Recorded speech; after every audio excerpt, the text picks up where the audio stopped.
You know, one of the things we talked about, because I'm sorry that we can't show it, but the finale of Beverly Hills Nanny this week was incredibly shocking to me, and you can see it if you. I encourage you to go to abcfamily.com and look at the finale, because you in particular were incredible. Now, thank you.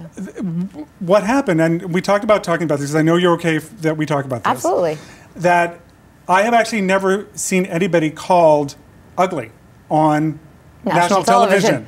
Yeah, I'm sure it was just as painful for you to watch as it was for me to hear it over and over throughout the season, and then hoping that she would have an opportunity to redeem herself and apologize, but yet she kept digging deeper and said it again. She never really apologized, did she? But she did, but what you didn't see, because it obviously was edited through the power of television, but she didn't. She did, and then she took it back, and then she tried to get everyone a part of it. So, well, that's what everyone thinks. I'm just saying what everyone else thinks. And the people are like, that makes it so much better. Oh, and she also did say that she didn't think that I was ever going to find out. She didn't think, she's on a reality show, and she didn't. Well, Hence the cameras. Let's not talk about her anymore, because that is a rabbit hole we could both fall down and never get out. Yes. But what I'm going to talk about is your response, because you were very, you know, on the finale, you were extremely self-possessed. You know, I would have had to do something physical that involved ripping out her extensions. Right.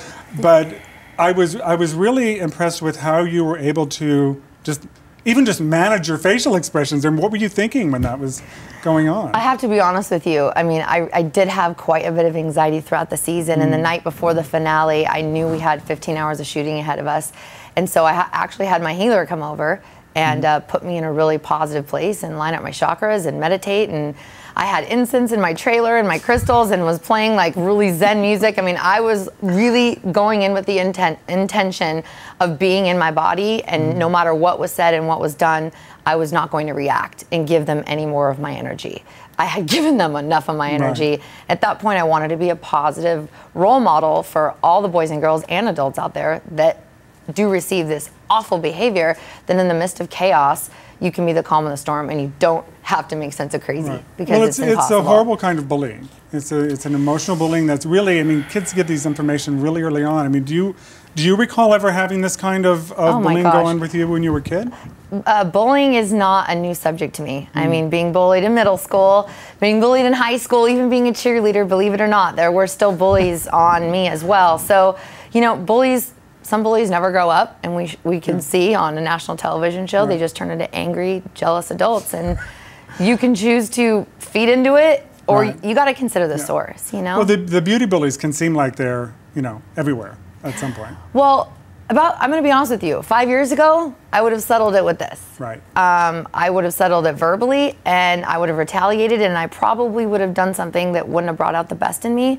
But I'm going to be a wife and a mom one day, and I hope to have a long career in this business, and I'm not going to let some person that has no conscience or self-respect for themselves bring me down and bring out the worst side of me that I've worked so hard to be, you know, move past. Right, because you could easily go into the Jerry Springer moment. There. Oh gosh, we all could. Just pick up the chair and like you said, that's the easy way. I mean, it's easy to react. It's easy to try and cut someone down when they cut you down. And what does that do, you know? Nothing.